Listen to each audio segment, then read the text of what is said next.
acompañando la noche de hoy como moderador de la novena y última jornada del primer conversatorio naranja denominado Estrategias de Formación en el Fútbol Base. Para nuestra institución es un honor contar con la presencia de ustedes en un escenario que tiene como objetivo dar a conocer las experiencias exitosas de nuestra organización en el ámbito de la formación deportiva, con la intención de fortalecer relaciones con las diferentes organizaciones y profesionales que impactan el fútbol base a diferente nivel. Inicialmente, queremos saludar a todas las personas y organizaciones que hacen posible este evento.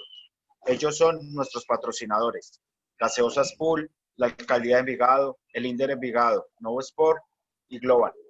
Extendemos un saludo muy especial a todos los miembros de la Junta Directiva de nuestro club, a nuestro presidente Ramiro Ruiz, al director deportivo Manuel Valero y a todo nuestro equipo de comunicaciones y mercadeo que facilitan el desarrollo de este evento. Igualmente damos la bienvenida a los profesionales que estarán acompañando a nuestro expositor en la fase de interacción al público una vez finalice la presentación de nuestro invitado. Ellos son la doctora Catalina y nuestro preparador físico Juan Carlos Grisales, quienes también hacen parte de nuestra cantera de héroes y en próximas secciones o en próximos tiempos nos acompañarán en experiencias relacionadas con el tema que nos traen el día de hoy. Antes de iniciar con la ponencia, los invitamos a atender las siguientes recomendaciones. Mantener sus micrófonos y cámaras apagadas durante toda la sección. Esto con el fin de no generar interferencia con el expositor y asegurar una excelente calidad de audio y video. En el caso de tener interrogantes, por favor utilizar el chat para ello, informando su nombre, la organización a la que pertenece y su pregunta. Al final de la exposición, el moderador planteará algunas de ellas a los invitados especiales para que puedan clarificar los conceptos presentados por el expositor. Nuestro invitado ya está listo para iniciar. Él es el profesor Felipe Merino. El profesor este año llega a la casa con nosotros, es un hombre del municipio, es un hombre de la casa. Él es del municipio de Envigado, como les venía reiterando. Es una persona que viene a sumar como uno más del equipo de profesionales que conforman nuestra cantera de héroes. Nuestro profesor tiene una larga experiencia, ya vamos a hablar sobre él y sobre su hoja de vida. Profesor Felipe, muy buenas noches. Buenas noches, Edwin Alejandro, a usted, a toda la audiencia, a los compañeros que nos acompañan, la doctora Catalina, a Juan Carlos, a la familia Naranja, a los directivos y pues a toda la gente que se une hoy para finalizar este conversatorio. Muchas gracias, profesor. Profesor Juan Carlos Grisales, doctora Catalina, buenas noches, ¿cómo están? Sí, hola, muy buenas noches para todos. Muchas gracias al club por la realización de este evento y al profesor Felipe Merino por la invitación a participar en su charla. Gracias, doctora. Profesor Juan Carlos Grisales, buenas noches. Buenas noches, Alejo, ¿cómo están? Buenas noches para usted y para todos los que nos están acompañando. Muchas gracias. Les venía contando que el profe Felipe es un envigadeño, es de la tierra, es de la casa. Para nosotros es un honor, un orgullo tenerlo el día de hoy y que toda esa experiencia que trae, pues la ponga a servicio de nuestro club. El profe es director técnico de nuestro equipo sub-20. Además es entrenador de divisiones menores y del fútbol profesional con 24 años de actividad. Ha pasado por diferentes clubes como Belén San Bernardo, en Pony Fútbol en el año 97. A ello también le podemos sumar otras largas experiencias que entre el año 2002 2014 ha sido entrenador de divisiones menores de Atlético Nacional, en sub-20, en reservas, en equipo profesional como asistente técnico y director técnico interino. Además, ha sido profesor de cátedra del Instituto de Educación Física en el pregrado de entrenamiento de la Universidad de Antioquia. Ha sido director de alto rendimiento, analista de GPS y data y entrenador.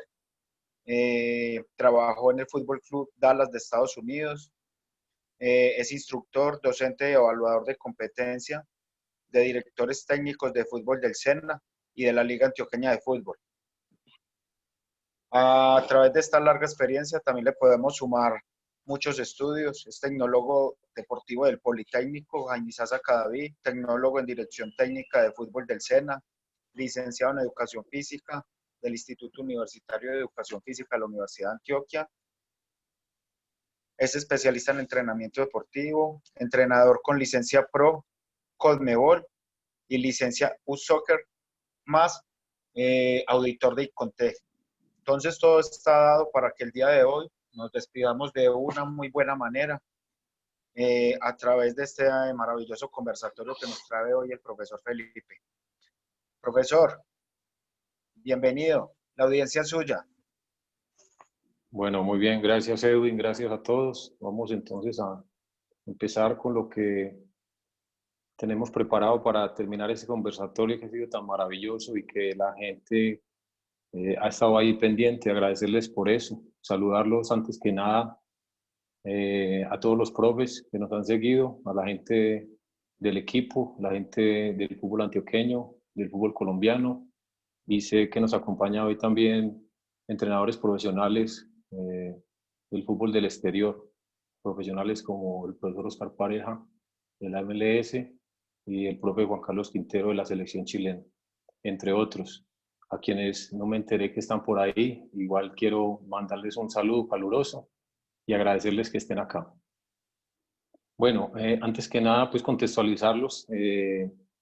Vamos a hablar un poco de lo que es el proceso, también el entrenamiento. La charla se llama El proceso de entrenamiento en fuerzas básicas. Entonces esas dos palabras son las que queremos llevar a cabo hoy. Vamos a ver si la primera parte podemos hacerlo un poco más rápido. Acá en el punto 2 no nos vamos a detener mucho, pero quiero que hablemos un poco de eso desde la parte del entrenador, no tanto desde la parte administrativa, sino cómo el entrenador mira esa parte administrativa.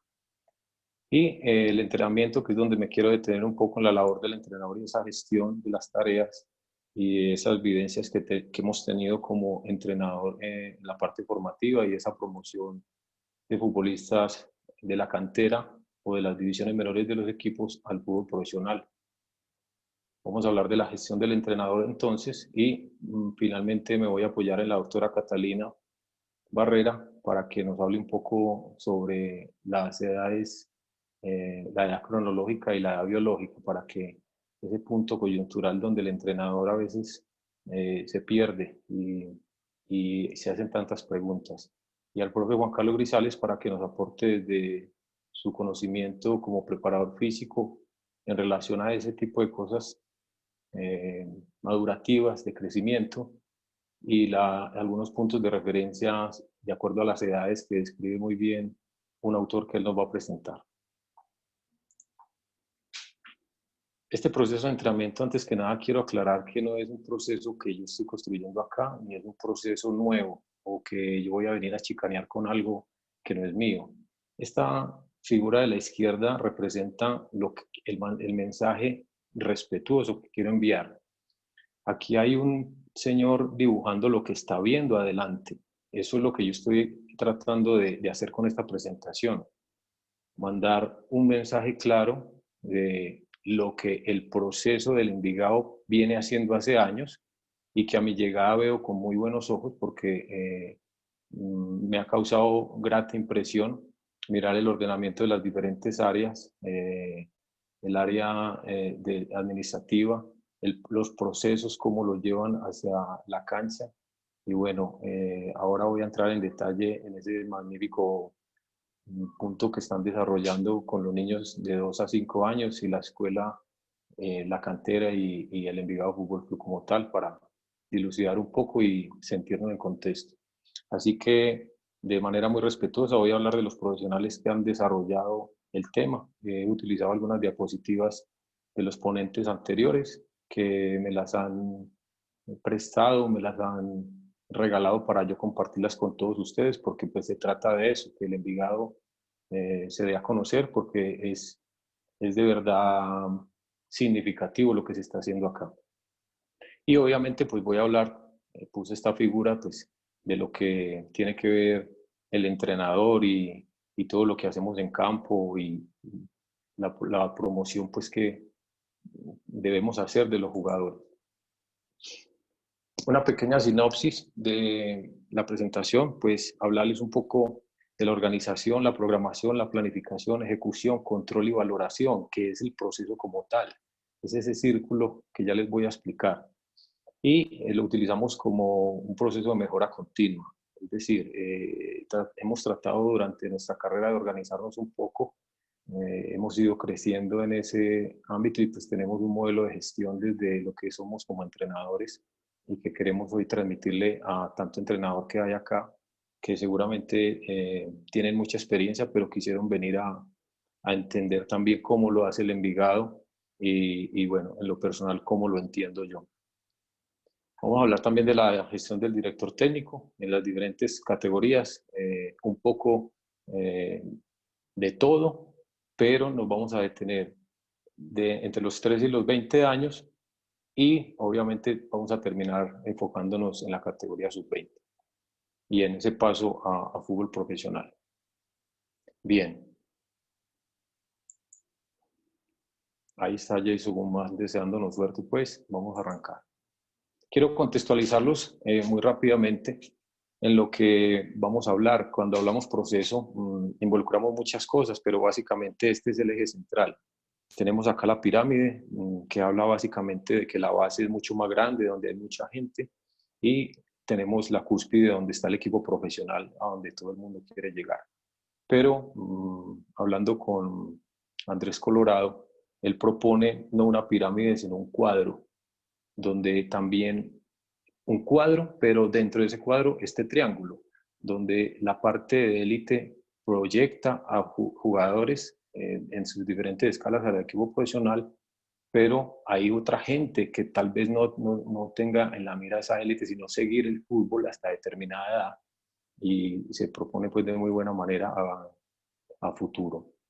Estas categorías todas pretenden acá a la izquierda, la sub-9, la sub-10, sub-11, sub-12, llegar a este primer momento que es la sub-13 y acá a la derecha el de la sub-13 cantera y sub-13 Envigado, ir subiendo sub-14, sub-15 hasta llegar a juvenil. Pero más abajo también hay una cosa muy linda que quiero resaltar. El magíster Andrés Colorado nos expuso en una de sus charlas este lindo proceso. Miren, pocas veces he visto yo esto en un club profesional, cómo las categorías de iniciación arrancan desde los 2 años hasta los 5. Este proceso es hermoso porque pareciera que fuera fútbol, pero es todo lo que el deportista, después de llegar a su etapa entre los 8 o 9 años y ya empieza la fase de especialización, entre comillas, que voy a explicar más adelante, tiene que, lo desarrollan acá por categoría. Entonces están los bebés, los párvulos, los infantes y la transición, donde hacen todo el estímulo motor y el desarrollo de habilidades básicas, correr, saltar, girar, lanzar, todo estimulando con un balón y con elementos. Entonces me pareció digno de rescatar y felicitarlos públicamente. Luego vienen los procesos de iniciación, más o menos a los 5 o 6 años, o 6 o 7, semillero y semillero 2, para que en el momento de los 9 años los jugadores empiezan a ser observados por los técnicos de fuerzas básicas, bien sea para cantera o para Envigado, que son las dos vertientes, y viene la parte de la escuela. Entonces, si el jugador de semillero continúa, quiere continuar el proceso con sus entrenadores bajo el mismo modelo que ya Andrés explicó, pues entonces seguirá hasta la escuela en este momento, y con 4 años de creación de esa escuela ya la categoría tiene una sub-12 y pretenden llegar a sub-18. Entonces nos estamos proyectando en el tiempo por ese lado. Jugadores que en ese proceso paralelo son observados por las fuerzas básicas pueden ocupar ese puesto de cantera o de Envigado Fútbol Club. Así que se cumple el principio de la pirámide de seguir teniendo mucho más gente en la base y poder abastecernos de las categorías más grandes. Y este proceso que es, digamos, donde nos vamos a centrar, que es el de la juvenil, donde el jugador ya, digamos, tiene un cuerpo más parecido al del adulto, la primera C, la sub-20, aquí a la derecha la titular de la sub-20, que no es lo mismo hacer parte de un gran combo de 20, 25, 30 jugadores y pertenecer a 11 o alternar en esas rotaciones dentro de 11 y en algún momento poder llegar aquí a la cúspide donde explicaremos un poco también esa combinación de jugadores jóvenes y de jugadores veteranos que hace el Envigado de muy buena manera. Entonces, ese es el contexto. Vamos a hablar básicamente de jugadores, de equipo y de proceso. Antes de eso, pues tenemos que ver que vamos a utilizar unas palabras, ¿cierto? El proyecto, el proceso y el programa. Buscando en el diccionario, nos hemos encontrado con estas tres. Y en este edificio, mirándolo de abajo hacia arriba, nosotros encontramos que lo que apoya el proceso son esos programas pequeños que aparecen desde las demás áreas. El proceso del que vamos a hablar tiene básicamente dos momentos, cuando los jugadores llegan y cuando los jugadores son formados para promover. Esa promoción no termina un proceso, sino que simplemente pasa de nivel. Viene el proyecto estratégico, es como la cabeza del club, la junta, los dueños y lo que piensan desde lo que debe ser la conformación del todo como tal. Entonces, aquí están las definiciones, no las voy a leer, simplemente es como un constructo teórico y un apoyo que quise hacer para poder hablar desde ese orden de ideas. Y antes de comenzar en materia, quiero resaltar también lo que hace la política institucional. La política institucional tiene la misión, la visión, nos proyectamos a 3, 4 años, hay un camino, hay un recorrido, pero también hay unos valores. Esos valores el Envigado los hace más cercanos, más palpables.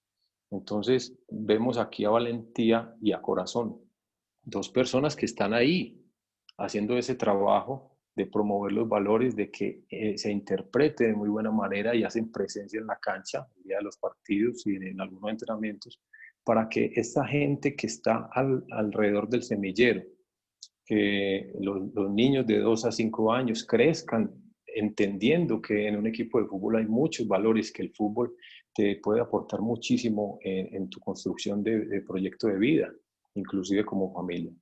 También a toda la gente de las etapas, no solamente los que estamos inmersos en esto, sino los que vamos creciendo juntos como colegas, como personas, desde niños hasta adultos, pues tenemos esta influencia positiva de lo que el Envigado nos proporciona. Y pues esperamos estar involucrando a todos, ¿no?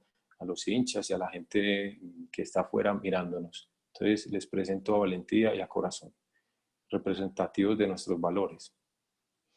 Los responsables, básicamente tenemos en el centro al jugador. No quise hacerlo en orden jerárquico, sino por el contrario, encontrar que es un club donde, bueno, la interpretación que yo le doy es que el jugador sea promovido.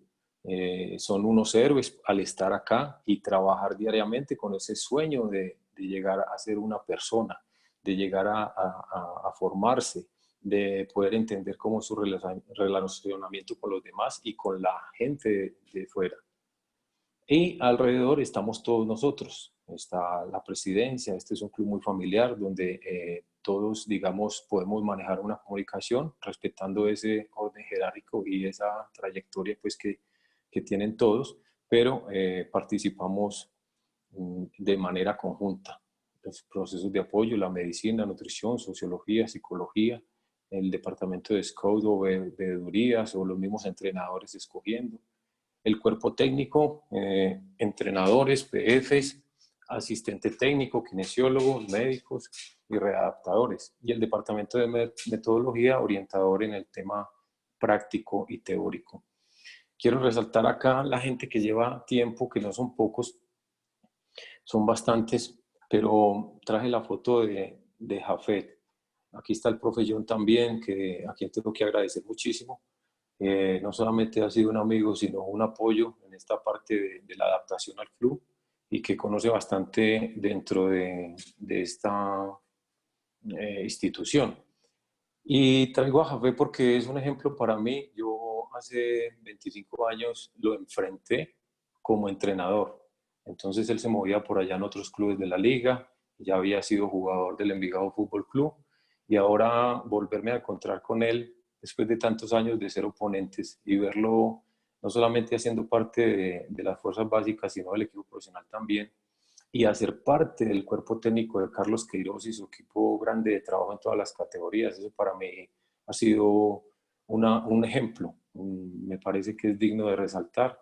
Y bueno, muy contento de encontrar gente como ellos acá y todo tipo de personas que me han recibido muy bien. Carlos Teherán.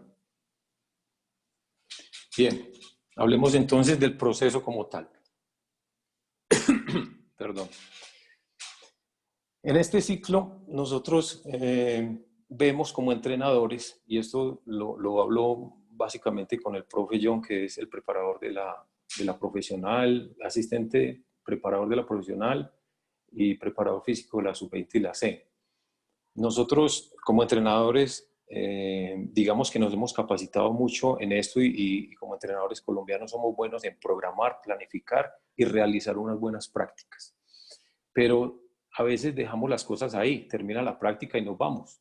Y entonces al otro día sí piensa 1 horas antes qué debe programar, llegar de nuevo y ejecutar un entrenamiento acorde a lo que está haciendo. Pero yo creo que hay otras cosas en este proceso que ayudan a que el mejoramiento sea continuo. Acá abajo pongo la sigla, las letras PHVA, que tienen que ver con el ciclo de mejora pues, que recomienda la ISO, que habla de planear, hacer, verificar y actuar. Ese planear, hacer, verificar y actuar aplica para nosotros en este proceso que es tomado del entrenamiento deportivo, ¿cierto? Esto pues no nos lo inventamos nosotros, es simple, digamos, teoría que hay en un libro, pero la aplicamos y para nosotros toma mucho valor. Quiero que miremos, demos una última mirada al todo del club y sepamos entonces que el proceso del que yo estoy hablando hoy tiene que ver es con esta gente. Me voy a detener un poquito aquí en consolidación, pero vamos a mirar de abajo hacia arriba cómo la escuela de iniciación entonces abastece un poco la escuela de fútbol y los procesos de fuerzas básicas de Envigado Fútbol Club y de cantera. Porque para nosotros las fuerzas básicas son ambos y tienen los mismos entrenadores y los mismos métodos. Y en cualquier momento la formación puede pasar un jugador de cantera a Envigado o de Envigado a cantera. Y lo mismo los entrenadores, así que pues no diferenciamos ahí. Es una motivación para todos y el objetivo final es el equipo profesional. Ya la maduración, el crecimiento y la capacidad de trabajo de los jugadores pues nos orientarán a nosotros en las mejores decisiones para decidir en las categorías grandes quiénes deben ocupar esos puestos. En el equipo profesional hay un momento previo cuando se realiza el debut. Muchas veces estos jugadores debutan ya como jugadores contratados por el equipo profesional o muchas veces debutan estando en el equipo de sub-20 o antes en la C, juvenil, no sé, hay casos que se han dado. La consolidación es digamos, un punto más importante del que quiero hablar un poco. Y la trascendencia es cuando el jugador pues ya se consolida como futbolista profesional por encima de los 25 partidos y ya cumple varios años como titular y su carrera despunta. Así que la consolidación tiene que ver con los estudios que nos ha dado. Lo que quiero hablar de la consolidación es los estudios más recientes que nos ofrece la FIFA en términos de lesiones musculares, porque nos indican que uno de los parámetros a considerar es la cantidad de años como jugador profesional. Es decir, las lesiones ocurren o cuando los jugadores tienen entre 1 y 2 años, o sea, cuando están empezando, o cuando ya o llegaba al 7º año o sobrepasado el 7º año. Entonces, es donde mayor incidencia tienen los jugadores profesionales. Y nosotros, en el proceso, sabiendo eso, hemos ajustado un poco esa participación de fuerzas básicas con el equipo profesional. Yo creo que ese ha sido el éxito, eso sí lo digo en términos personales, porque tener una muy buena relación con el técnico del equipo profesional, poder socializar que jugadores no viajan, que jugadores no están teniendo la suficiente carga competitiva, que todavía puedan ser inscritos en la sub-20 o que requieran una carga extra y que uno como entrenador pueda ir al equipo profesional, hacer prácticas, posibilitar jugadores juveniles para que realicen esas prácticas. Entonces estamos asegurando que el nivel de estrés, el nivel de tensión, el nivel de entrenamiento de esos jugadores que pasan a profesional siga siendo alto como venía siendo la sub-20 y no que siendo un suplente o una persona que está en camino de consolidarse como futbolista profesional, pues no tenga la carga de vida y termine lesionándose como nos manifiesta la FIFA en el primero y segundo año.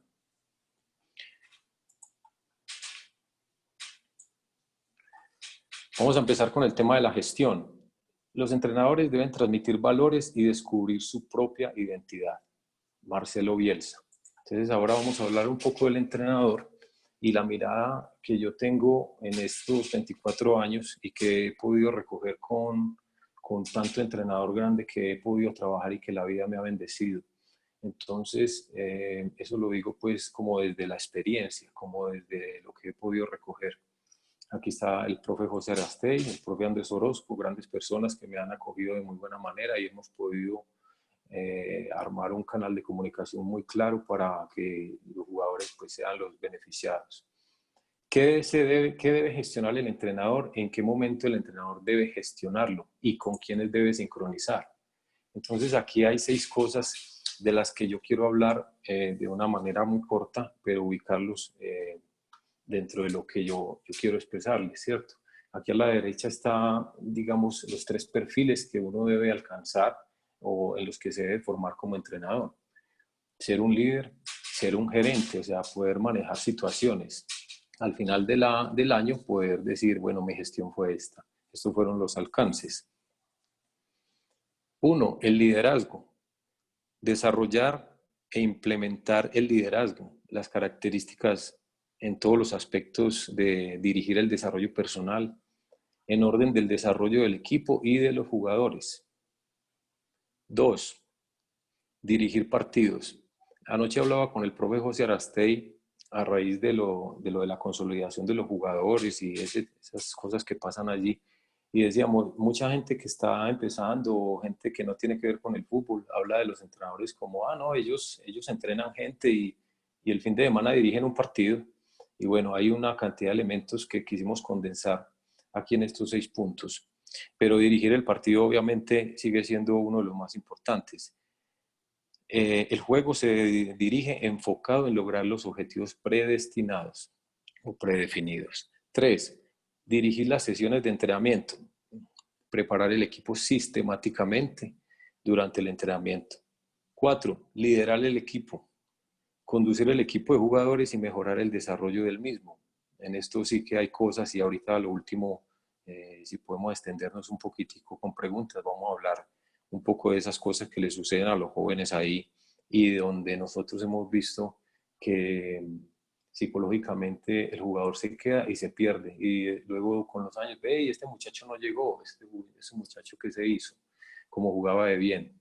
Entonces hay que liderar esas edades, hay que liderar el equipo desde la edad y desde el relacionamiento entre ellos en esas edades, no como un equipo profesional.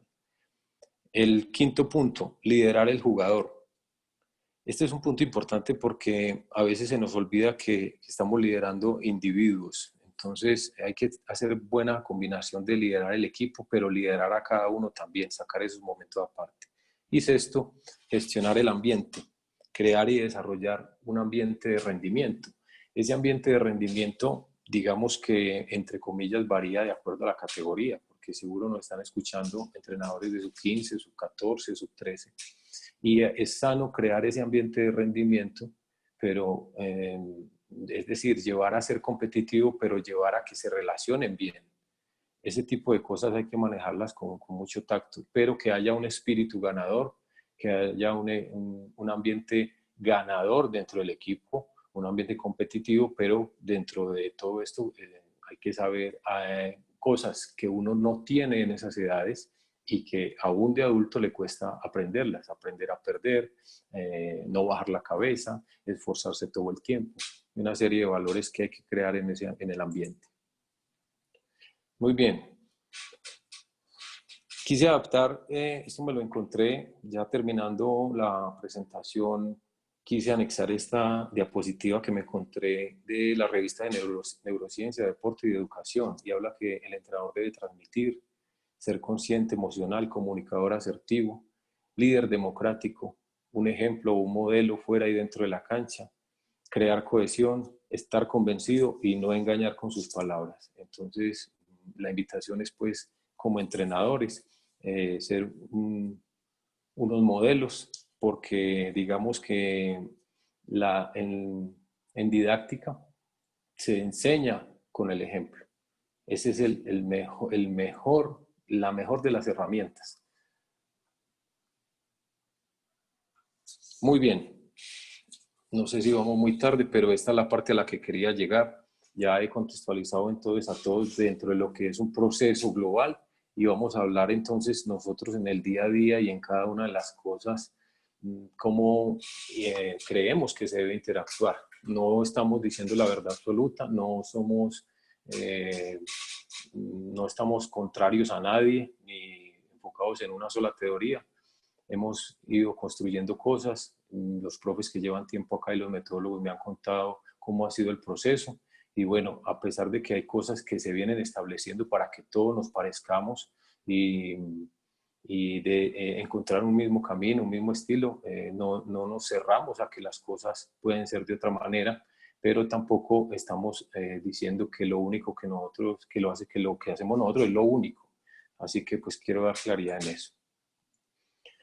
Bien, entonces amarramos un poco las fases de la organización de un entrenamiento y el ciclo de planear, hacer, verificar, actuar, que es un ciclo de mejora. Entonces, hay muchas cosas que ocurren en diferentes momentos. A veces estás planeando la semana, pero tenés en la cabeza la semana anterior. A veces el partido lo estás analizando, pero ya estás mirando la próxima semana que vas a trabajar. Estás en la semana trabajando y ya tenés el rival de las siguientes 2 o 3 semanas. Estás concentrado en la mejora de unos deportistas, de repente olvidas el partido y te enfocas más en qué ejercicios tienes que hacer porque el jugador de pronto no está entendiendo el punto y hay que extender un poco pedagógicamente el entrenamiento indiferente de la carga y de las capacidades que se tendrían que desarrollar ese día, porque precisamente eso es lo que queremos. Entonces pasan muchas cosas simultáneas, las voy a explicar de una manera tratando de ordenarlas, pero que sepan que las cosas pasan casi todas a la vez. El entrenador debe ser un multitareas, conocer un poco de todas las áreas, no que quiera ser médico, no que quiera ser kinesiólogo, ni nutricionista, mucho menos psicólogo, pero sí debe conocer los temas por lo menos para interactuar y poder gestionar las cosas con ellos. Muy bien, entonces empezamos por ejemplo con esta. Nosotros antes de empezar una temporada organizamos unas cosas, porque enseguida viene una diapositiva que habla de planificar. Entonces, primero, antes de planificar una pretemporada, antes de planificar a dónde voy a ir, yo organizo el año. Organizo mis cuerpos técnicos, organizo la gente, organizo las categorías, las fechas de las convocatorias, el personal de apoyo, qué nos falta, qué nos va a llegar, cuándo hacemos esto, y sincroniza uno las 52 semanas del año. Participa toda la gente, tiene, digamos, en cuenta los aspectos de la gente que ya lleva mucho tiempo acá, que es tan valiosa y que nos puede orientar en cómo funciona la situación acá.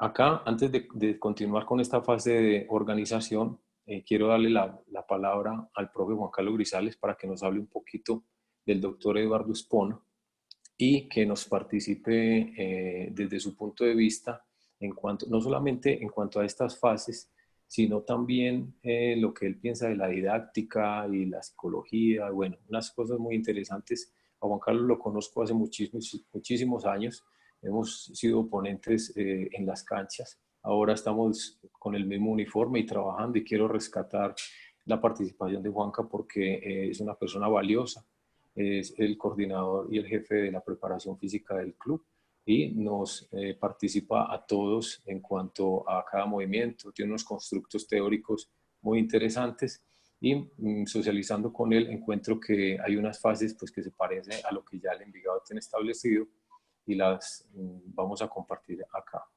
Así que, Juanca, cuéntanos un poco, con las buenas noches, acerca de el doctor Eduardo Espona. Bueno, buenas noches. Bueno, primero muchas gracias por darme la oportunidad de participar. Bueno, nosotros nos apoyamos en el doctor, a nivel pedagógico, en Eduardo Espona. El doctor Eduardo, el doctor es doctorado en cultura física, tricampeón del mundo de selección argentina, selección juvenil, selección sub-17, fútbol de salón, y es fue asistente técnico del Profe Grifa. El Profe Grifa es considerado en Argentina como el mejor formador de jugadores de fútbol. Nuestra propuesta pedagógica se divide en 3 ciclos, 3 etapas y 6 fases. Los 3 ciclos en el entrenamiento de base, de los 8 a los 12 años, etapa de acostumbramiento, donde el niño juega para aprender, entre etapa de rendimiento, de 13 a 18 años, donde el niño aprende para jugar, entrenamiento de alto rendimiento, donde el niño entrena para ganar, y las 3 etapas de preparación básica, de perfeccionamiento, de máximo rendimiento, y las 6 fases de iniciación, de preparación para la especialización, de especialización para el rendimiento y de alto rendimiento para la condición lograda. Esto nos da un resultado del saber hacer, del saber y ser estar y del poder hacer. Es importante. Todo este tema es revisado constantemente en Envigado. En la parte didáctica, nosotros nos hacemos desde la contextualización de los SSP, donde trabajamos la parte de los específicos, tanto individuales como colectivos. En la parte pedagógica, trabajamos la parte volitiva, cognitiva, socioafectiva, y esto nos da para la toma de decisiones desde la percepción, acción, interacción, complejidad, que esto nos da un saber hacer, y desde la parte de operacionalización, donde nos da para mejorar la memoria operativa del jugador, y así mejoramos nuestro modelo de juego, ¿sí? Y de ahí salimos a realizar cada una de las actividades que tenemos. Espectacular, Juan. Gracias. Aquí empezamos a mostrar entonces cómo el entrenador debe sincronizar con toda esa teoría y ese conocimiento que ya está establecido y que otros han marcado. Entonces, los profes tienen su Enficoin, que ya lo explicó el profe John Hernández.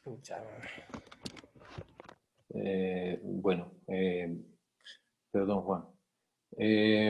Yo creo que coordinar con el preparador físico y tener esta sincronización basada pues, en etapas, creo que es bien importante porque digamos que no está uno suelto como entrenador, sino que puede asesorar o saber en qué parte del proceso va uno, si estás en la sub-15, en la juvenil, si tenés jugadores que están acercándose a esa etapa de máximo rendimiento, pero tienen 17 años, no 19. De eso nos va a hablar Catalina más adelante, ya le voy a dar la palabra, para que después de ver esta parte que tiene que ver con las etapas, necesitamos como entrenadores desde la sub-12, sub-13, mirar en qué momento ese pico de rendimiento que nos explicó el médico Oscar Guerrero, cómo el chico se le empieza a crecer la espalda, muscularmente ya es más apto, hormonalmente está cerrando ciclos, bueno, todo lo que ellos nos han explicado, y nosotros como entrenadores ya vamos a la fija para poder empezar a meter carga. Entonces, nos va a explicar muy bien eso Catalina. Esto tiene que ver mucho con lo que ella nos va a decir, pero quería mostrarlo y participar a Juan Carlos, que lo ha hecho de muy buena manera. Muy bien, en esa fase de programación nosotros debemos considerar entonces la periodización para cada categoría. Aquí hay un ejemplo de una categoría de una competencia. En años pasados la realicé y lo que quiero que miren es cómo esta curva se va comportando, suponiendo que los picos más altos, las montañitas más altas, son momentos de forma deportiva y cómo más abajo hay partidos importantes que uno determina y ajusta los microciclos de manera que en esos partidos importantes, que ya sabes en qué fecha van a ser, tratas de que la carga suba un poco. Y ustedes me dirán, pero entonces más abajo, entonces nos cogen desentrenados o qué. No, nosotros tratamos de mantener máximo estado de la forma deportiva, su máximo estado de forma y alto estado de forma. Es decir, nosotros nunca llegamos a un estado medio o un estado bajo de forma, pero dentro de los tres estados más altos, alto, medio, perdón, alto, su máximo y máximo, nosotros nos movemos tratando de poder llegar cuando hay un partido más complejo, cuando hay una semana donde nos interesa desarrollar el estado de forma, pues poder no necesitar muchas unidades de entrenamiento para eso. Y hablo desde el rendimiento porque la formación de un futbolista tiene que ver mucho con esto, no solamente con la toma de decisiones y con el entrenamiento y la competencia idónea y los factores psicológicos, sino también con la preparación en esas fases sensibles. A veces se nos pasa la edad de los 13 a los 15. No, es que mi hijo no jugó fútbol 2 años y regresó a los 15. Y bueno, entró a gimnasio, entrenador personal, entrena más que todos, tratando de complementar ese vacío en esa fase sensible. Y eso son cosas que ya no tiene. Y está joven todavía para adquirirlas, pero dentro del desarrollo de capacidades, yo creería que es muy importante entenderlo, porque uno de los puntos que les quiero dejar para que más adelante lo busquen o para que si ya lo saben, pues lo recuerden, es que una cosa es tener la capacidad y trabajarla y otra cosa es desarrollar ese nivel de la capacidad donde la tienes. Entonces, hay que ajustar cargas para que sean de desarrollo y llevar a un punto más alto al jugador o al deportista, y otra cosa es estimular la capacidad. Para eso Catalina nos va a explicar bien lo de la edad biológica, porque después de ese pico de crecimiento es que se posibilita eso. Antes hay otras rutas que también son aprovechables de manera aeróbica para estimular más la capacidad. Esos maduradores tempranos y maduradores tardíos son, digamos, tienen que ser de conocimiento profundo del entrenador. Bien. Entonces venimos a la planeación y ajustamos el ciclo de mejoramiento desde el hacer. Entonces ya tenemos programado el año, ahora vamos a planear. Aquí nos encontramos básicamente con un ciclo semanal. Cuando se planea, normalmente se hace por 6 semanas, lo que llamamos los mesociclos. Ya tenemos en cuenta lo que es un periodo de 6 meses, pero tratamos de controlar mucho más fácil 6 semanas y obviamente semana a semana, porque controlas solamente 4 o 5 entrenamientos más un partido. Entonces es mucho más fácil de chequear, dejar formatos, establecer patrones y corregir semanalmente. Entonces, pues esa es la manera como lo hemos venido haciendo. Dentro de esta planeación, en el segundo renglón está lo que nosotros consideramos pertinente y que a mi llegada al club y la observación que hago, bueno, desde el equipo profesional hasta la categoría más pequeña, hay una estructura del entrenamiento coadyuvante y de la sesión de prácticas como tal. Ese entrenamiento coadyuvante se lo voy a explicar enseguida y que tiene que ver básicamente no con una teoría, porque pues podemos hallar quién la escribió de eso, pero si usted busca coadyuvante en el diccionario va a encontrar que tiene que ver con todos esos protocolos preoperatorios y mantener al jugador sano o al paciente en ese caso sano antes de una situación. Acá el entrenamiento coadyuvante se realiza como preventivos, como programa de fortalecimiento y luego se le suma el entrenamiento como tal. Entonces, digamos que sin aliarnos a ninguna de las teorías, eso es lo que nosotros hemos observado que se hace y es lo que nosotros consideramos que debemos seguir haciendo. Lo que ya Juan habló, las situaciones de simulación preferencial son nuestro punto donde simulamos de forma específica el juego No quiere decir que la forma analítica no exista, no, pasamos por la forma analítica, no nos quedamos mucho ahí, de acuerdo a la edad, vamos directamente a la situación, la llamamos tarea, donde pues, ya los metodólogos, el profe Carles Vidal y Carlos Torres explicaron un poco desde el principio del conversatorio los puntos que debe reunir una tarea, y luego desde esa tarea miramos qué carga va a tener el entrenamiento. Nosotros nos basamos en una de las teorías de Francisco Ceirulo, pero yo creería que no porque es de ellos, sino porque es muy acertada para nuestro medio también. Entonces, no queremos profundizar mucho en temas teóricos, sino en nuestra concepción de la situación. Porque finalmente nosotros queremos promover un jugador. Y bueno, la institucionalidad finalmente es que el jugador se consolide y sea promovido, ¿cierto?, a otras ligas. Entonces, acá en el centro encontramos al jugador y las esferas del ser, desde el juego, son las que lo acompañan, ¿cierto? Lo socioafectivo, lo coordinativo, lo cognitivo, lo emotivo-volitivo, lo creativo y las capacidades condicionales. Todas vistas en conjunto, todas suceden a la vez, pero la forma de trabajar de nosotros tiene que ver con preferencias. Entonces ya vamos a hablar un poco de planificación y cómo entonces entendemos ese producto final que es el entrenamiento para favorecer al jugador. Acá abajo pongo entonces la sumatoria de lo que es un entrenamiento estructurado porque son las estructuras del juego y del ser, y estructurado porque viene del entrenamiento coadyuvante y del entrenamiento optimizador como teoría. Este es un ejemplo del microciclo que nosotros llevamos semana a semana.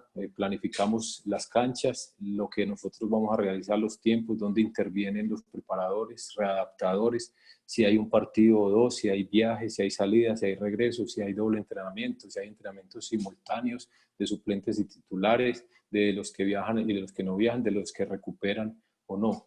Y todo eso nos posibilita tener un orden y estar supeditados a cualquier improvisación, porque en el fútbol hay que estar listos que llovió no prestado en la cancha, que el partido se aplazó, que la carga hubo que extenderla, que entonces acomodamos diariamente al final del día y miramos al final de la semana qué cosas en realidad se hicieron, y basado en esas cosas que sí se hicieron, se programa el siguiente microciclo. Manejamos lo que es aquí a la izquierda el plan sesión, y ese plan sesión está construido en este elemento del RPE, que es el rango de esfuerzo percibido, que lo manejan muchos clubes. En los últimos congresos y hablando con los médicos del club, ellos nos dicen que este RPE tiene que ver con los clubes que tienen posibilidades de medir CPK o que hacen mediciones mucho más profundas y evaluaciones estadísticas. Tiene que ver y coincide mucho con lo que el jugador opina que fue la sesión. Entonces nosotros al finalizar la sesión recogemos esto, el profe John como preparador hace por una aplicación, recoge a cada jugador, les da 30 minutos para que respondan, y mire por ejemplo esta respuesta que fue reciente, creo que de la semana anterior, los jugadores en su mayoría contestaron 7, y en la otra categoría que hicieron la misma práctica, es más, esta práctica fue simultánea, algunos jugadores que son menores en un año o 18 meses, contestaron que 8. ¿Qué pasa con esto? Se mira lo planeado versus lo realizado, se planifica la siguiente sesión, y los jugadores que tienen 8 o que tienen 9 o que están muy bajos se adaptan en el principio, en el entrenamiento coadyuvante, se adaptan de manera individual, si tienen que fortalecer más, si tienen que hacer una recarga o si por el contrario tienen que hacer un estímulo con el rolling o con el readaptador, o con el fisioterapeuta, hacer otra tarea menor al grupo. Entonces así se crea la sesión. Muy bien. Cuando llegamos acá, nos preocupamos no solamente de esto.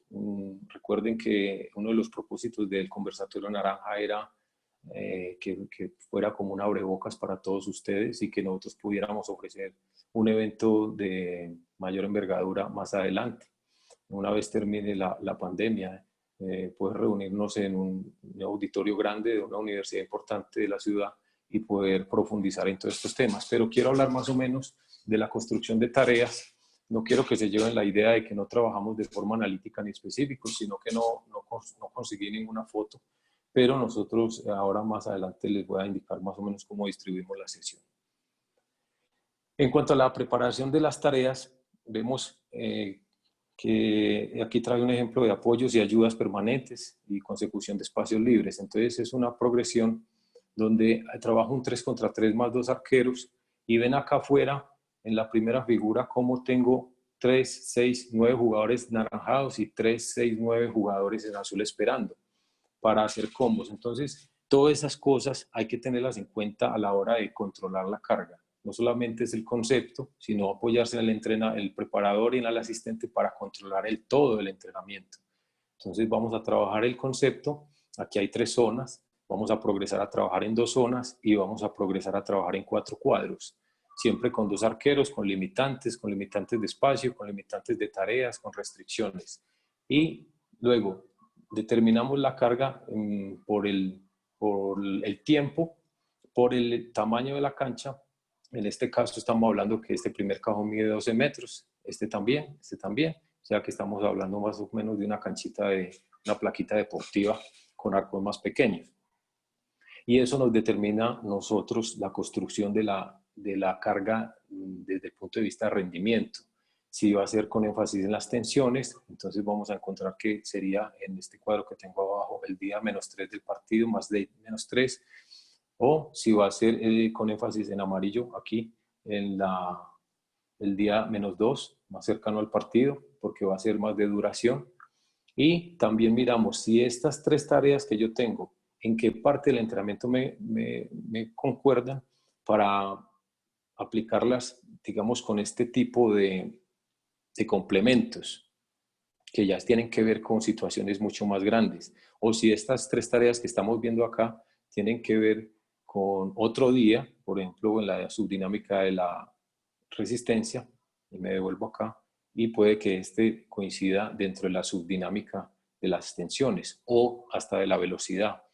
Pero no es que se haga una sola tarea y no es que este sea el entrenamiento como tal, no, ya vamos a ver que el entrenamiento como tal tiene muchas cosas. Simplemente quería mostrar que cuando uno construye una tarea y sus progresiones, tiene que tener muchos elementos y saber en cuáles de los días lo va a realizar. La subdinámica, la planificación que nosotros usamos básicamente es el morfociclo patrón adaptado. Como les digo, no nos detenemos mucho en la parte teórica. Digamos que puede ser un híbrido, respetando mucho las teorías, pero para nosotros funciona bien que consideremos que los partidos son los fines de semana y que tenemos normalmente días de recuperación, que pueden ser el día +1 o el día +2, hacerla en forma activa el día +1 o el día +2, como la vimos, por ejemplo, en la Liga Francesa, que hacen el día de recuperación el segundo o el día libre el segundo, y luego hacen la subdinámica de las tensiones el miércoles, o normalmente el miércoles, pero se considera que es el día -3. Aquí hay un ejemplo de una subdinámica de las tensiones el día -3, que vendría a ser jueves, viernes, sábado y domingo el partido. Entonces, aquí también quiero anexar que los jugadores que están en el equipo y aptos para realizar todo el morfociclo, digamos que van por esta ruta. El profesor mostró el martes, el profesor John mostró el martes cómo algunos jugadores van por otra ruta desde el punto de vista condicional.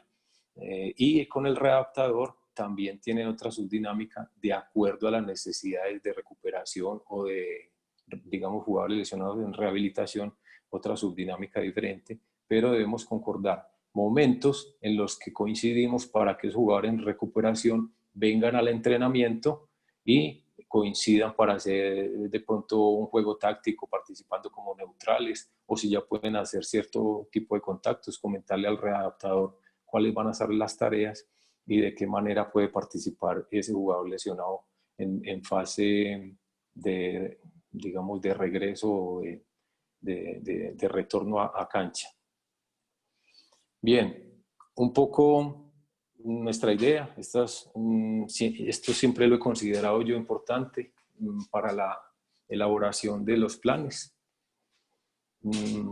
Y no coincide con lo que les acabo de decir acá en el morfociclo patrón. Muchas veces el jugador o el equipo requiere igualar con muchas más cargas. A veces el desarrollo te está pidiendo más carga, a veces el equipo está cargado, saturado de partidos. Es decir, uno puede estar con una categoría sub-20 participando en 2 torneos y recibe una invitación a un torneo brasilero, por decir algo, en 8 días y sube bastante la intensidad competitiva. Y bueno, para eso uno buscaría que el rendimiento suba. Entonces, cada que hay, por ejemplo, en la primera, acá una acumulación de trabajo te da una supercompensación, pero a veces puedes adaptar otra carga de manera que el jugador no se haya recuperado y luego esperamos una respuesta mucho más alta en el tiempo. Entonces, aquí hay 3 estímulos en rojo y una supercompensación para el día del partido. La llamamos supercompensación positiva acumulada. Aquí también hay 3 estímulos, pero 3 estímulos que fueron en relación a la carga muy parecidos desde volumen e intensidad. Entonces, disminuye. El estímulo no es lo suficientemente fuerte, no hay mucho estrés, no hay mucha supercompensación, adaptas otra carga y no estoy diciendo que las cargas bajas sean malas, solo para qué las utilizas y en qué momento las utilizas. Esto puede ser un ejemplo de un microciclo de tránsito después de regresar de un torneo en Brasil, como les dije anteriormente. Entonces es saber dónde ubicar este tipo de cosas. Nosotros controlamos básicamente cada 6 semanas o cada 6 partidos porque nos parece mucho más fácil adaptar los controles y supervisarlos. Y aquí hay otro tipo de ejemplos que no me quiero extender mucho para mostrarles las últimas 2 diapositivas y darle paso a la doctora Catalina. De cargas de supercompensación positiva, pero con varios estímulos semanales. Entonces el jugador se siente que lo están matando, pero la supercompensación va a ser muy buena. Y las cargas bajas con volumen grande y con intensidad baja no sirven para nada, esas definitivamente para nada. Muy bien, la ejecución, el hacer. La última, digamos que el momento donde ya no estás planificando, sino que ya vas a la cancha y te pones los guayos y empiezas a trabajar. Este es el entrenamiento como tal, la puesta en acción, y tiene que ver básicamente con entrenar, pero también con competir. Este es un ejemplo de 2 puntos básicos que reúne el entrenamiento del Envigado Fútbol Club. Todo el entrenamiento que hacen y que ha explicado el profe John y que muy bien dirige el profe Juan Carlos Grisales, donde reúnen todo el entrenamiento coadyuvante, el trabajo de rotadores, antirrotadores, estabilizadores, los programas de hipertrofia cuando los jugadores superan ya el pico de crecimiento y saber de qué manera se lleva ese programa también. Y el entrenamiento como tal, donde les indico que las tareas van ocupando, digamos, mayor espacio en la cancha, como lo vemos aquí de izquierda a derecha, y donde se va buscando adaptar no solamente los principios tácticos, sino también que vayan en función del partido siguiente. Eso lo hablo en la categoría sub-20. En una categoría menor, de pronto ya no es relevante que trabajemos ubicándonos con el oponente siguiente, sino desarrollando y adaptando los principios tácticos e incorporarlos de buena manera. En el hacer, nosotros tenemos la parte didáctica es bien importante para nosotros. Hay que explicarlo, hay que mostrarlo y hay que demostrarlo. Aquí a la derecha vemos la participación del técnico asistente, del técnico encargado de la tarea, dando feedback, explicando en un pequeño espacio donde la postura de los entrenadores tiene que ver con el grupo al que se le está hablando y el feedback que se les está dando. Entonces, a veces hay que parar y explicar, demostrar o hacer preguntas para que ellos entiendan lo que se les está tratando de explicar. Hay que hacer charlas o videos, análisis de videos, sincronizar con la analista, nuestra queridísima Estefanía Medina, que está acá y que nos hace ese trabajo tan lindo de análisis y edición de videos. A los jugadores a veces hay que entregarles videos individuales o al grupo antes del entrenamiento, la charla previa al partido, la charla del intermedio. Bueno, todas esas tareas que el entrenador tiene. Trabajamos de forma específica, tal vez esta foto no represente mucho lo que es el trabajo específico, pero consideramos importante que en la sesión también haya momentos para los subgrupos, para la defensa, para el ataque, para los extremos, para las líneas, para las posiciones. Y bueno, el trabajo específico, pues básicamente sí el trabajo específico individual lo recomendamos básicamente en las, digamos, jornadas de complemento y no dentro de la sesión de entrenamiento. Pero dentro de la sesión de entrenamiento, obviamente, perfeccionamos nos preocupa mucho ese dominio del jugador en su posición, esa parte específica que debe conocer el jugador y sentirse fino dentro del ejercicio analítico y llevarlo a la parte futbolizada. Aquí quiero mostrar también donde involucramos mucha gente, también tiene que ver con lo que dije arriba.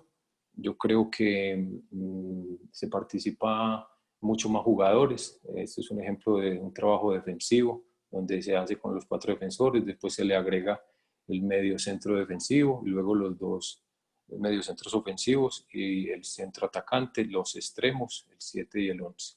Eso es una cosa muy bonita que existe en el Envigado. Todos los entrenadores hablamos con los números por posición y conocemos que el arquero es el 1, el lateral derecho es el 2, el central izquierdo el 4, el 5, el lateral izquierdo el 3 y así el 6 y todo. Entonces hablar con todos los entrenadores del Envigado, conociendo de manera unísona los números, yo creo que muestra también que la metodología va por buen camino.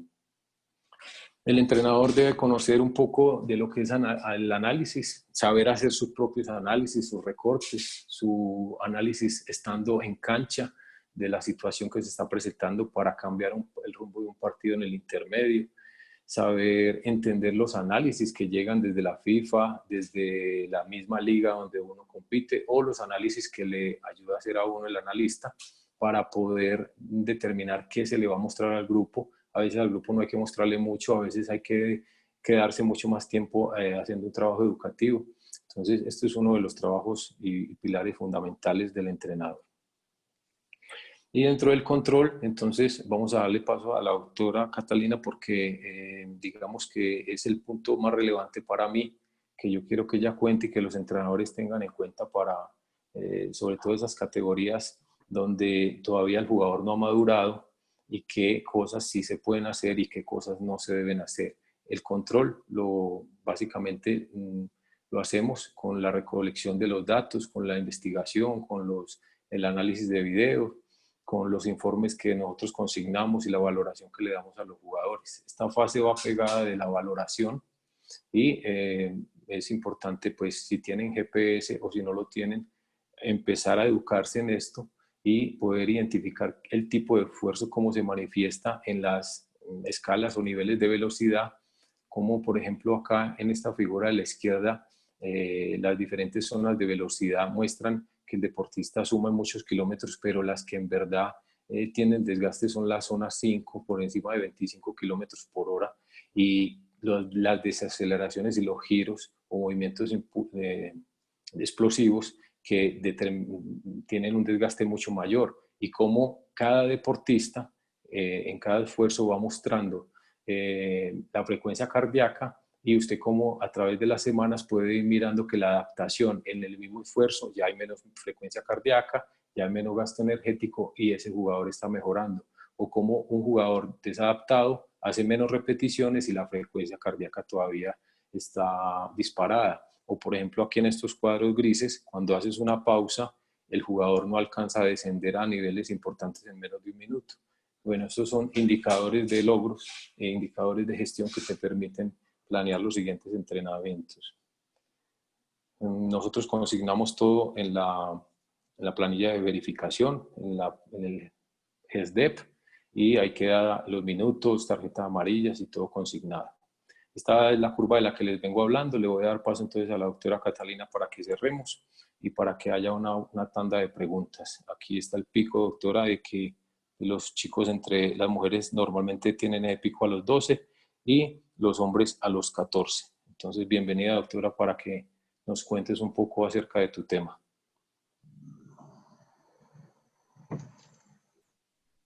Bueno, muy buenas noches de nuevo. Muchas gracias, profesor, por la invitación. Como bien usted comenzó haciendo la introducción de esta gráfica, entonces, pues es una gráfica que tuvo en cuenta mi compañero Oscar Guerrero en su charla la semana pasada, donde lo que muestran es cómo ese pico o velocidad de crecimiento es mucho más acelerado en la pubertad, donde cómo muestra que, digamos, los niños y las niñas vienen en un crecimiento muy parejo en algunas edades o etapas, y cómo las mujeres, más o menos a la edad de 10 y medio años, y cómo los niños, más o menos en la edad de los 13 años, tienen una aceleración en su crecimiento. Aquí puede haber incluso una desproporción anatómica, donde puede haber mayor crecimiento en algunas extremidades, y esto puede hacer incluso más vulnerable, perdón, se pasó la gráfica, muchas gracias, puede hacer mucho vulnerable a que, o que hayan estructuras que puedan ser más susceptibles a lesiones o con una menos capacidad de resistencia a un estrés mecánico. Por eso es tan importante ese respeto de las edades, del crecimiento, donde la planificación del entrenamiento tiene que ser el pilar, respetándose mucho esa parte de individualización, pero obviamente teniendo pues la parte general y estos velocidad de crecimiento, muy importante. Excelente, doctora. Ese es uno de los puntos más importantes. Acá, estos jugadores, pareciera que fuera el entrenador, pero es un jugador de 14 años, que es un madurador temprano y acompañado de otros chicos que vienen en su crecimiento y desarrollo normal. Entonces el entrenador empieza a preocuparse, no, ya es para promoverlo a la sub-20. Y de pronto está desengañado y este jugador ya está mostrando todas sus capacidades. ¿O estoy equivocado? No, en absoluto. Eso digamos que es más común de lo que se piensa. Vemos cómo hay niños que son maduradores tempranos, esto, y cada vez se va viendo más comúnmente. Parece ser que hay un factor ambiental o factores ambientales y factores a nivel de la alimentación que pueden contribuir incluso a que esto suceda. Entonces, teniendo aquí en cuenta esta diapositiva que el profesor está usando, entonces podemos ver la edad cronológica como esa edad que se tiene en cuenta o se cuenta como esa edad posterior o los años posteriores a la fecha de nacimiento. La edad biológica, por el contrario, tiene en cuenta otros factores. Es una edad que puede ser medida ya por unos indicadores biológicos. Y que hay parámetros que a nosotros, pues médicos, entrenadores, nos pueden marcar pautas importantes, como es, por ejemplo, la edad esquelética, que es muy comúnmente utilizado una radiografía que se llama carpograma, donde nosotros ahí podemos mirar de acuerdo a una metodología, se hace un análisis de cómo están los huesos o cómo están creciendo, a qué medida están llegando los cierres de los núcleos, y nos puede dar una aproximación cercana de la edad esquelética. Otro factor que nos puede acercar a la edad biológica son los caracteres sexuales secundarios, que por eso es muy válido la tabla de Tanner, que es muy utilizada, que tiene que ver mucho con la aparición del vello púbico, vello axilar, cambios a nivel de genitales en los hombres, y en las mujeres, aparte de la aparición del vello púbico, también tener en cuenta, por ejemplo, el crecimiento mamario y la aparición de la menarca, que es la primera menstruación. Entonces, esas son pautas que van marcando mucho acerca de esa edad biológica, que es diferente a la edad cronológica, porque es que se pueden ver en muchos casos que hay niños, por decir en un equipo sub-9, que parecen niños de 12 años, por ejemplo, de 11, 12 años, y ahí es cuando estamos hablando de que es un madurador un madurador precoz. Incluso quiero mencionar que en estos casos, cuando se detecta de pronto que hay un niño que puede estar creciendo en unos niveles más desfasados, hay especialistas que nos pueden dar mucho la mano, como es el caso de los endocrinólogos pediatras. Y afortunadamente con todos los avances que hay en este momento, pues logran apoyarnos con otro tipo de tratamientos.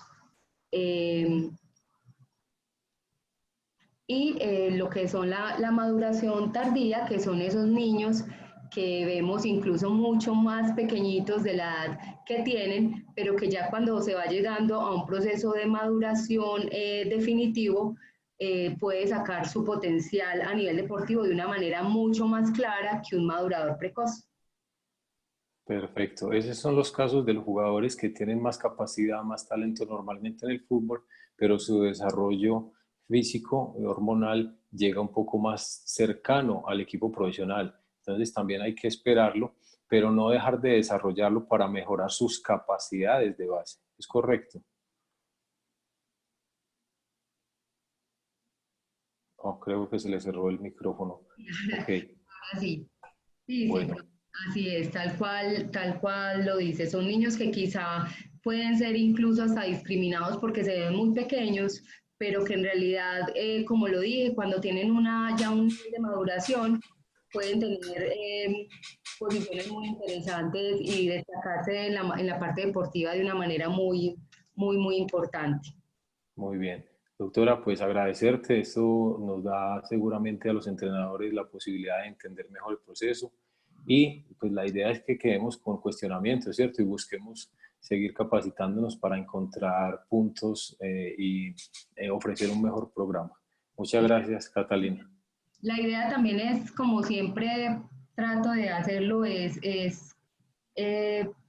como quiero transmitírselo a los profes del club siempre, todo el tiempo, es ese respeto, pues, como por estas etapas de crecimiento, que si tenemos respeto en estas edades iniciales, vamos a tener mucho éxito y, digamos, un factor preventivo muy importante, de no cometer de pronto muchos errores a nivel de lo que mi compañero la semana pasada habló, que fueron esas lesiones de sobreuso, y bueno, y todas estas otras lesiones pues que pueden darse.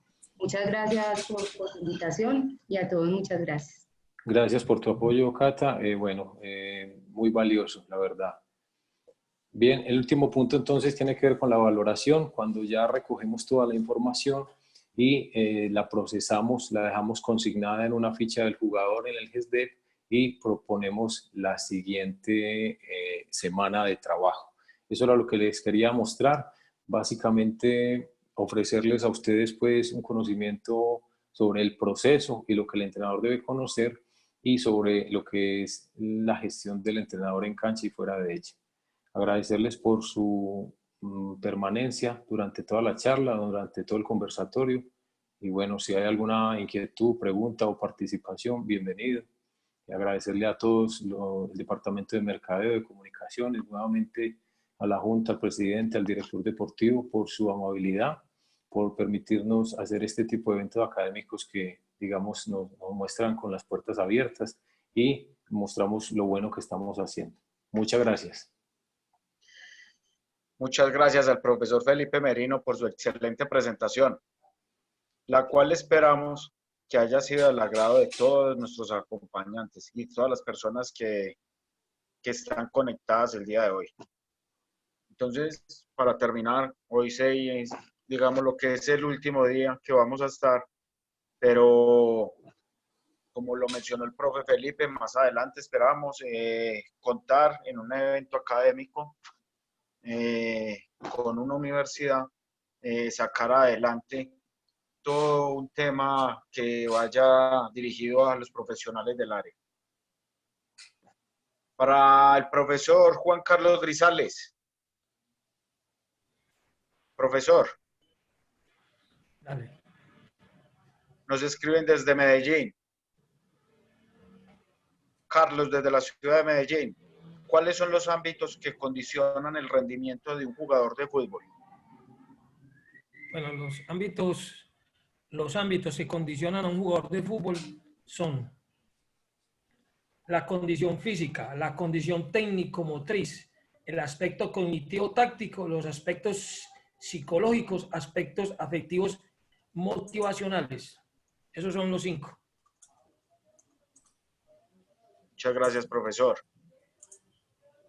Para la doctora Catalina Barrera. Doctora, nos preguntan también desde aquí, desde la ciudad de Medellín. Don Ismael, ¿qué aspectos debemos tener en cuenta para aplicar las pruebas médicas y determinar así la edad cronológica del niño?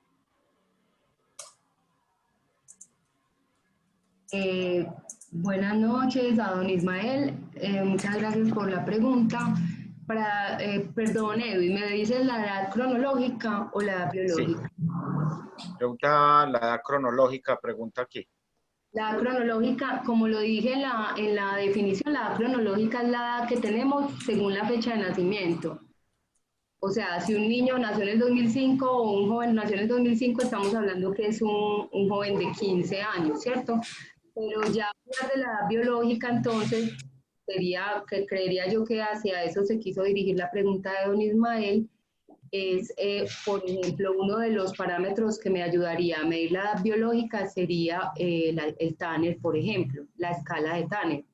Es una escala que es muy práctica, pero que debe ser también de manera o de manejo cuidadoso, porque tiene que ver con todo este tema de crecimiento a nivel mental. Entonces, si la base, por ejemplo, un entrenador, la idea es que sea apoyado por bases de gráficas, no que venga, pues con todo el respeto para ustedes, venga, muéstreme sus genitales, no, por todo es la implicación, digamos, legal que puede tener, incluso para los médicos es algo muy delicado y debemos saber manejarlo muy bien, sobre todo cuando tratamos con menores de edad. Ojalá siempre que hagamos una valoración de esta sea acompañado de un adulto, que esté el deportista acompañado de un adulto y por medio de imágenes. Entonces, determinar la escala de Tanner de acuerdo a la similitud que haya entre su realidad. La similitud que haya con la imagen nos va orientando hacia qué edad biológica está, edad de maduración. Muchas gracias, doctora Catalina. Para nuestro invitado, el profesor Felipe Merino, nos escribe Andrés Acevedo desde Cúcuta. Envía un cordial saludo. También hace 4 o 5 preguntas, por eso escogimos solo una, Andrés. Dice profesor Felipe, ¿cómo ajustan las cargas a los deportistas en la sección que no acumularon la carga de trabajo programada? Muy bien, un saludo Andrés, allá y a la gente de Cúcuta. Gracias por la pregunta. Bueno, la acomodación de las cargas para la gente que no juega, básicamente se considera desde el día anterior, ya cuando uno sabe quiénes van a ser los 16 que van a estar en el partido, cuando 11 jugadores son titulares y hay 2 posibles cambios, y a los demás jugadores del plantel se les empieza al día -1, que es básicamente el día anterior al partido, puede ser un sábado, sacar ese espacio para en horas, digamos, finalizando la práctica, en el momento que los jugadores titulares terminan sus acciones a balón parado o la carga que era para ese día, se hace un trabajo complementario y direccionado a esos jugadores. Normalmente se imprimen acciones futbolizadas de espacios pequeños y se complementa el siguiente día, que es el día de partido, con un entrenamiento de 11 contra 11, reuniendo jugadores de otras categorías. En la sub-20 me queda más fácil decir que con suplentes del equipo profesional, porque es para los que estamos disponibles y de esa manera aseguramos que el trabajo vaya un poco más parejo en todo el grupo. Pero también hay momentos donde el equipo coincide con la sub-20 con la profesional para jugar y esos jugadores quedan en manos de o un entrenador que no tenga partido de una categoría inferior, llámese la C o la juvenil, o llegado el caso, uno de los readaptadores se encargaría de esos jugadores de acuerdo al número de jugadores que sean para hacer un trabajo, bien sea en el gimnasio o neuromuscular en cancha, algo con balón de manera analítica, o si tiene números suficientes para hacer un juego, pues que se le destinaría también al readaptador esa función. Muchas gracias, profesor. Profesor Felipe Grisales. Juan Carlos Grisales, discúlpeme, profesor. Víctor Bedoya nos escribe y nos dice que el club durante mucho tiempo fue su casa. Y pregunta, ¿qué parámetros morfofuncionales o estudios han logrado para detectar el talento en el desarrollo del deportista a partir de toda la planeación? Y todo esto él lo pregunta desde un ámbito científico. Bueno, nosotros partimos desde una investigación, un desarrollo, una evaluación y una aplicación. Eso nos da una idea y ahí pasamos a una evaluación, un diagnóstico, una programación y una ejecución por medio de los test aplicados al fútbol. Muchas gracias, profesor. Doctora Catalina Barrera. Nos pregunta Edwin, desde la ciudad de Medellín. ¿Qué especialistas nos pueden ayudar a detectar los trastornos de crecimiento en los niños? ¿Y cuáles serían algunos de esos síntomas? Bueno, para Edwin un saludo. Muchas gracias por tu pregunta, Edwin. Bueno, digamos que yo creo que los primeros detectores de algún trastorno en el niño son los mismos entrenadores. De la mano estamos los médicos que trabajamos con medicina del deporte y ya como lo dije ahorita en las diapositivas que tuve la oportunidad de hablar, es muy valioso el aporte que puede hacernos un especialista en endocrinología pediatra. Los endocrinos mandan una serie de exámenes donde, digamos, mucho más especializados, donde nos puede aportar a nivel hormonal si hay algún déficit, qué tipo de tratamiento puede ser el indicado. Entonces, creería yo que somos entrenador, médico y el endocrino pediatra es un buen especialista. Muchas gracias, doctora Catalina. Profesor Felipe, una de nuestras escuelas con convenio, Galaxy, Río Negro, nos pregunta, esta es la última pregunta del conversatorio, profesor.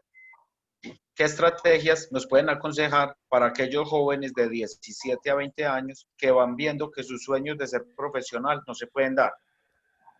Pero como club no queremos que se desprendan del deporte. Muchas gracias.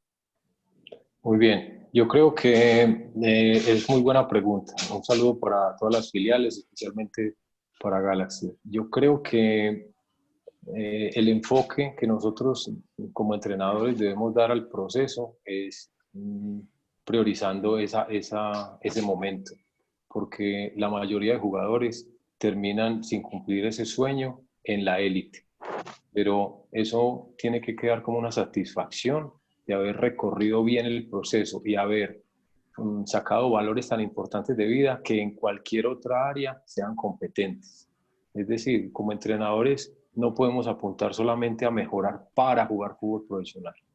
El proceso tiene que ser para desarrollarse, para adquirir capacidades, para adquirir competencias en la parte humana y poder con ellas vivir bien en sociedad, laboralmente, tener buenas relaciones de pareja, saber elegir, bueno, una cantidad de cosas que en el proceso vienen y que los jugadores que la absorben mejor, pues diríamos que se enrutan y estar preparados para la oportunidad una vez tenga todas esas competencias. Los jugadores que vemos que no tienen esa proyección, no se les puede coartar con ese sueño, hay que seguirlos formando, pero prepararlos para que su rendimiento esté alto desde el punto de vista físico, desde el punto de vista juego, el juego táctico, la toma de decisiones y todo eso, para que cuando una oportunidad pase cerca de él, la pueda coger, porque las oportunidades no se pierden, las toma otro. Entonces yo creo que esa sería la respuesta para nuestra escuela filial y que pues sigan motivados con esa preparación de jugadores específicamente en esas edades por encima de 17 años. Muchas gracias, profesor. Doctora Catalina, muchas gracias.